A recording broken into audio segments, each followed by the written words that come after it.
break, I had dinner with a friend of mine who teaches music in one of the local Philadelphia Catholic grade schools, and she goes from pre-K all the way through 8th grade, and the woman has a doctorate in liturgy and music, so it's a really interesting ministry that she has.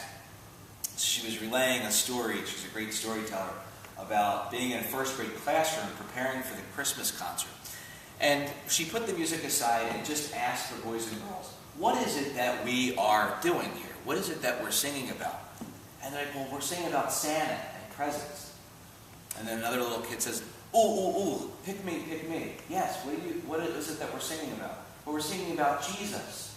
And she's like, right. And who was there at this first Christmas? So they're raising their hands, they're saying shepherds, they're saying sheep, they're saying kings. And then another little boy raised his hand and said, his cousin John was there, but he wasn't Catholic, he was a Baptist. The figure of John the Baptist once again comes into the liturgy. He has a way of kind of starting things off in Advent and also ending things in Christmas.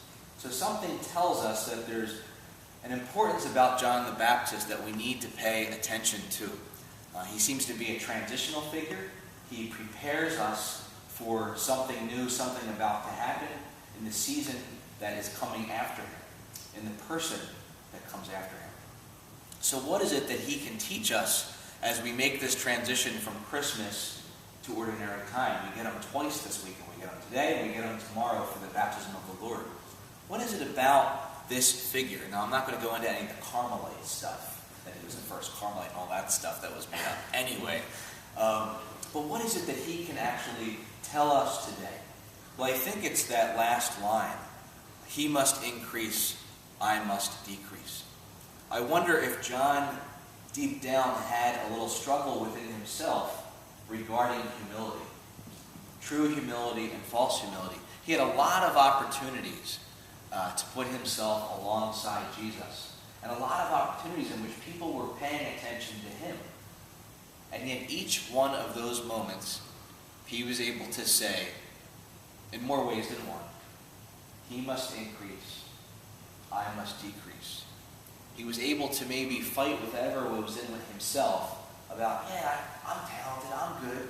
But he was able to step aside and allow Jesus' fullness to be revealed.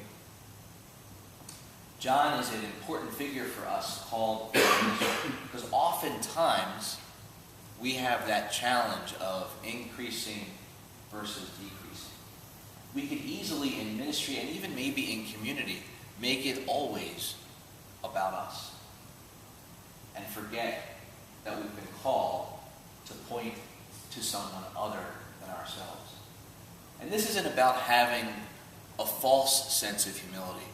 The kind that perhaps we all struggle with at times where we just won't use our voice, we won't speak up because we don't want to hurt someone, or, well, we'll just let that other person do this or that.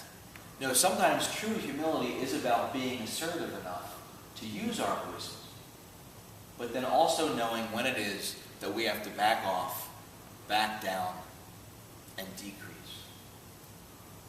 What is it that John the Baptist tells us as we start to make our transition into ordinary time, perhaps back into the ordinary ways of being community, as we go back into school and get busy about many things? What can John the Baptist say to us? Can he remain present in our community to point to these truths that he always pointed to in the gospel? Let us bring that to our prayer this day.